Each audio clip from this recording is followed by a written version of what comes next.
everyone, and happy Tuesday. Today is May 5th, 2020. Today is actually Cinco de Mayo, which some of you may know about and celebrate. And for those of you that don't know, I'm just going to read a little description so you know a little bit more about it. So, on Cinco de Mayo, which I'm going to make very clear is not Mexico's Independence Day. It is an important day because Mexicans are remembering the Battle of Puebla, which was fought on May 5th of the year 1862. I know, that was like a long time ago.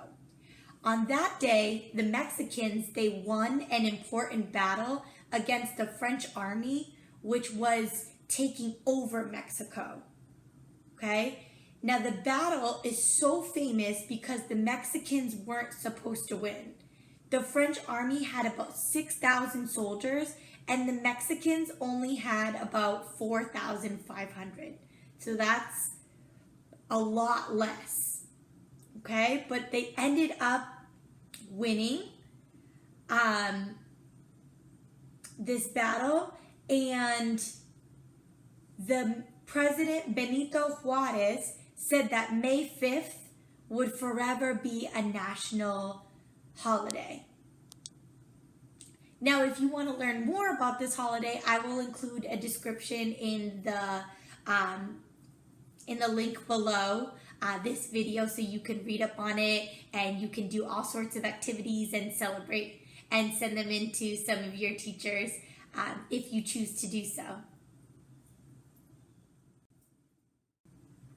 So again, Cinco de Mayo is not Mexico's Independence Day. Mexico's Independence Day is actually September 16th. And Cinco de Mayo is another day that makes Mexicans feel very proud. They have lots of festivals and parties and parades and mariachi bands playing everywhere. It is a big deal in Mexico, but September 16th, which is Mexico's Independence Day, is actually a bigger deal than Cinco de Mayo. So Cinco de Mayo is usually a bigger deal in other countries, much like in America, where you've heard of it a lot more. All right. Before we start our writing video for today, I have a few shout outs for Divine, Narayan Scranton, Victoria, Jeremiah, and Adriel. These friends put so much thought into their letters. They reflected on their first grade year, what they liked about it, what they didn't, what they want to learn in second grade. They included punctuation. Their handwriting was neat. They included all the parts of a letter. I'm going to put them up on the screen so you can share in the excitement. Again, you can always pause this video and look back at one of their letters as an example as you write yours today. All right, let's roll the clip.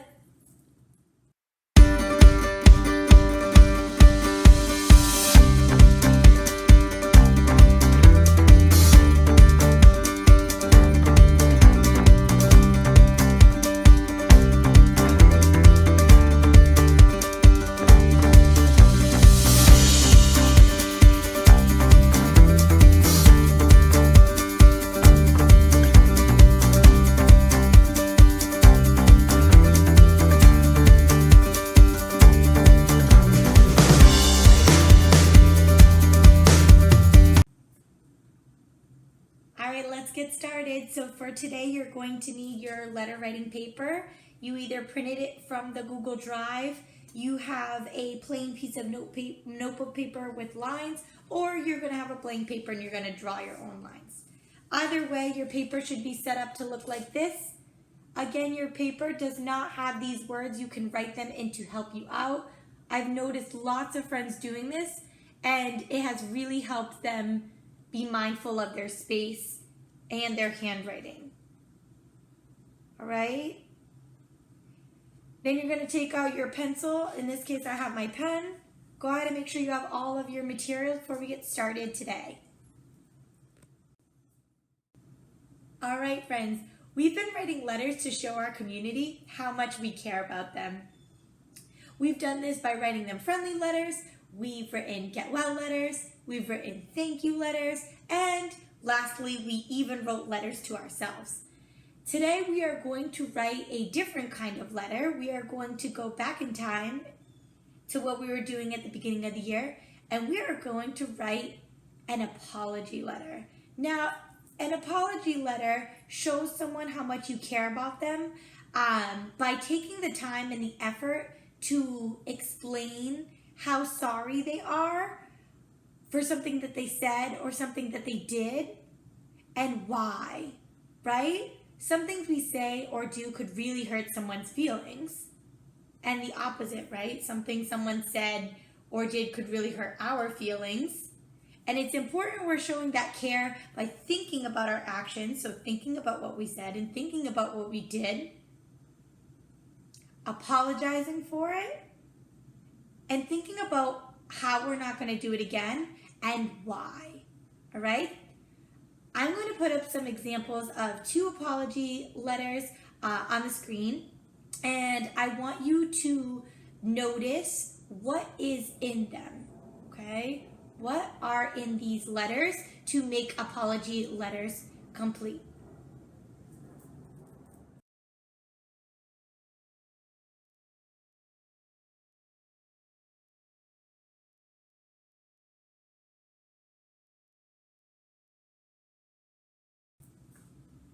All right, give them to me. What'd you notice?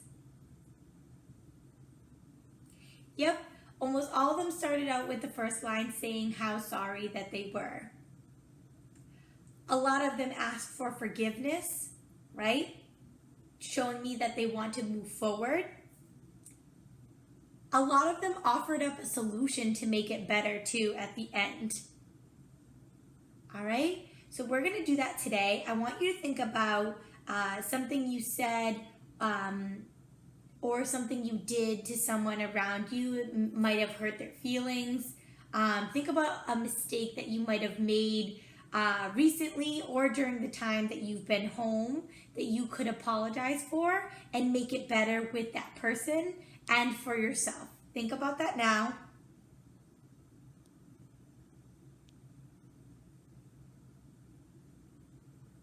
Okay? It doesn't just have to be a friend. It could be a family member. It could be a mentor. It could be anybody you choose. Now, if you're really having trouble thinking and you're like saying, I didn't make a mistake or I didn't hurt anyone, I want you to just write a letter to a friend.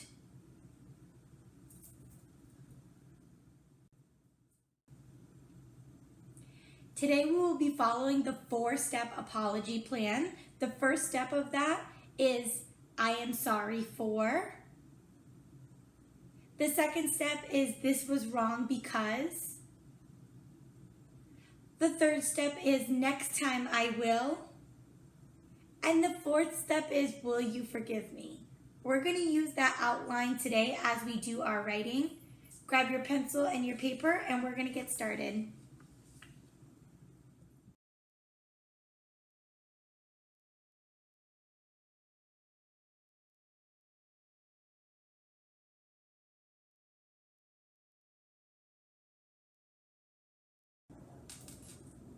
All right, so I start with my heading. Again, the heading is my date. Today is May 5th, 2020. You can write that out in words or you can write it out in numbers. Go ahead and start.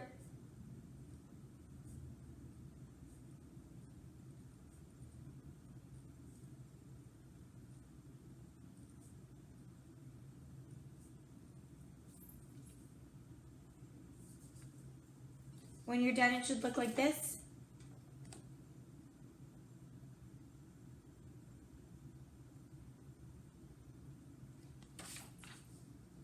Okay? Now you're greeting, you're addressing the person that you're writing to. So you're thinking of the person you made the mistake with or to, and you're going to write to them. So I'm thinking I'm going to write to my brother. You're going to choose your person now. When you address the person, you write dear. All right, dear BJ, that's his name. I'm going to put a comma or a pause when he reads this letter. Again, you are writing in your neatest handwriting. If you are using notebook paper, this line here is actually here to make sure that you write from the beginning all the way to the end before starting again on the next line.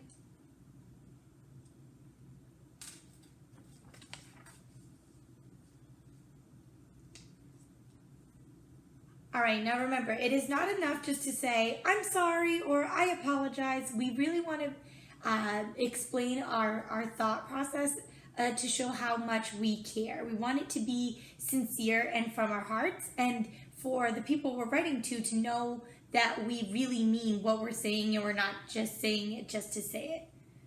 So the first line everyone is going to write, again, you're going to build it with me on your fingers and you're going to write that down. So it is, I am sorry for, and then you're going to write what you're sorry for. Everyone write that down word by word, stretching out those words or going from your memory. Go ahead and do that now.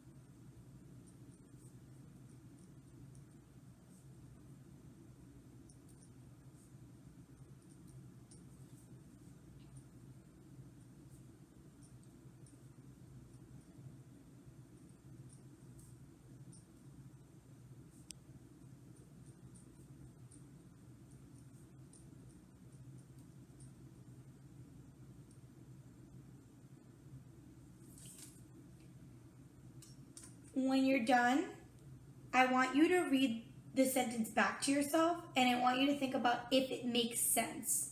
So I'm going to look at mine. I'm going to do that to myself before doing it out loud.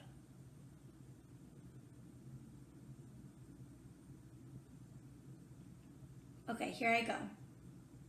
Dear VJ, I am sorry for missing your FaceTime call earlier this week and forgetting to call you back.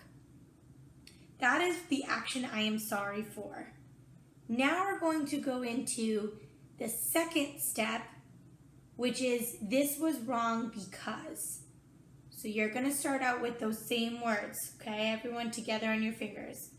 This was wrong because, and you're going to plan out the rest of your sentence on your fingers.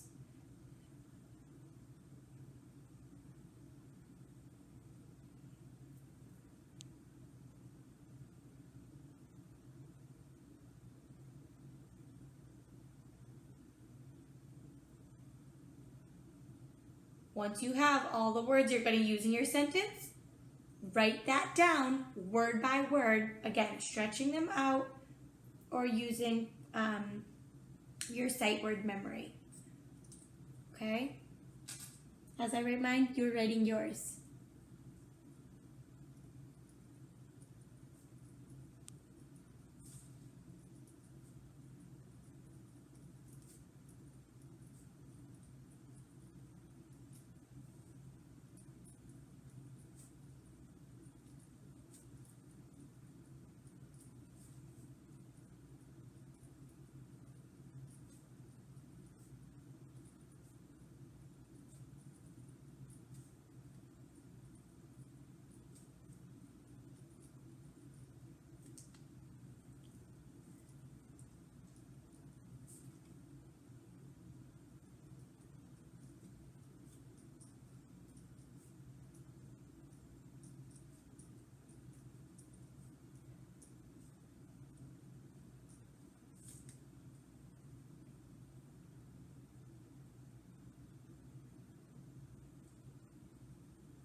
When you have it, put your pencil down. Again, read that sentence back to you. Think, does this make sense? If you were reading this, would you really feel how sorry this person is about their actions?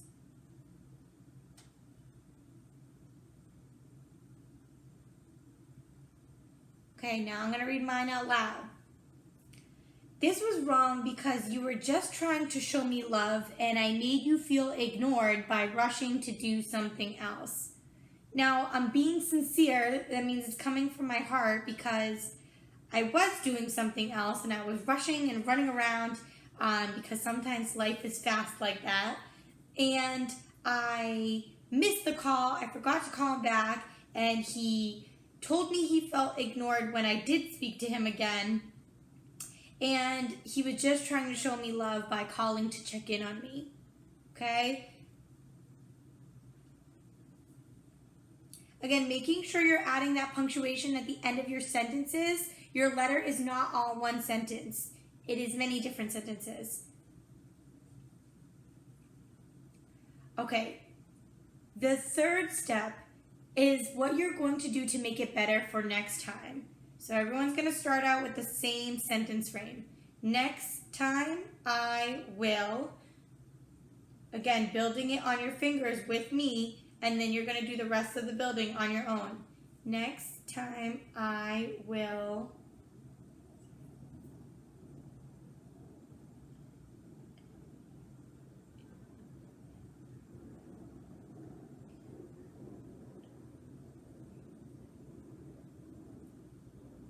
All right, once you have all your words, you're going to write that down word by word. Again, stretching them out, and you know it, going off of your memory.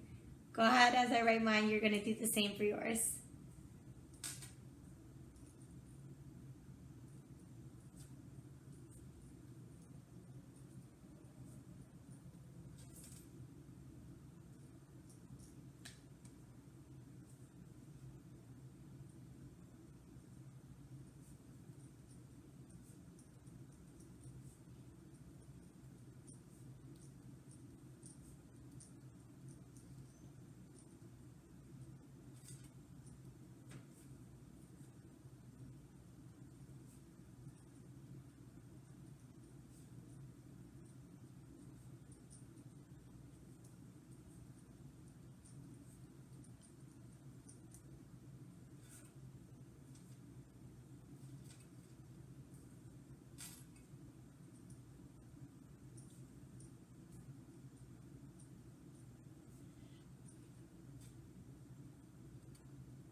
Okay, put that pencil down when you're done.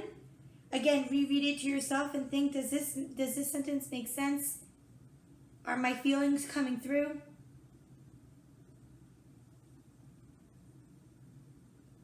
All right, I'm going to read my sentence out loud. Next time, I will answer the call and let you know if I can't speak long, and I will call you more to check in. So again, you want to think about something that is going to be simple enough for you to follow through with, because you don't want to say words that you don't actually mean. All right? Want to be people of our word. All right, and the last step, everyone's going to write the same exact thing, is will you forgive me? Okay? I'm going to write that down.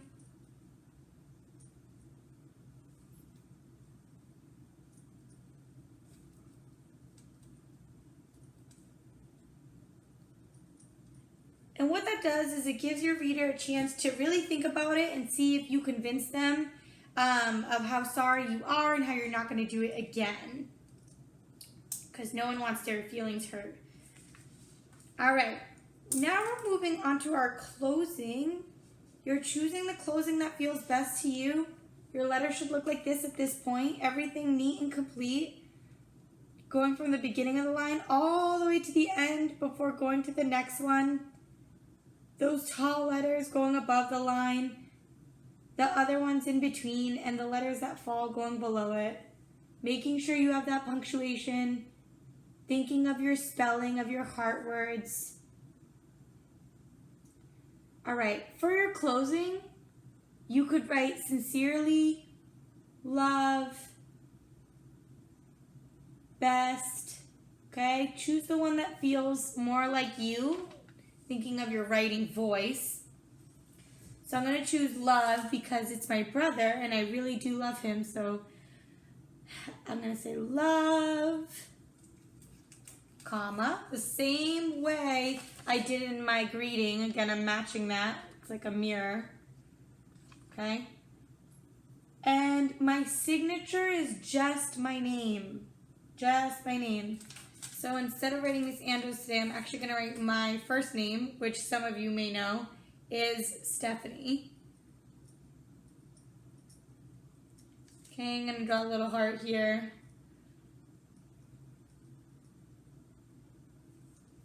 Okay. All right. Now, when you're officially done, or you think you're done, you've only just begun. Remember this.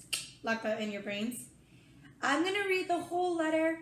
You're going to read your whole letter, and you're thinking, did I get all those punctuation, spelling, handwriting? Is it neat? Does it make sense? Is it written with heart? Okay? Here I go. Dear VJ, I am sorry for missing your FaceTime call earlier this week and forgetting to call you back. This was wrong because you were just trying to show me love and I made you feel ignored by rushing to do something else. Next time, I will answer the call and let you know if I can't speak long, and I will call you more to check in. Will you forgive me? Love, Stephanie. Now, you could even add in a please where you said, will you forgive me if you'd like to. When you're done and you feel like you've done all of that, you're going to take a picture of your letter and you're going to upload it onto your Seesaw. All right? You guys have been doing an amazing job expressing yourselves through writing. I am so proud of you, and I know that your teachers are too. Keep that up. Until tomorrow, happy Cinco de Mayo, everyone.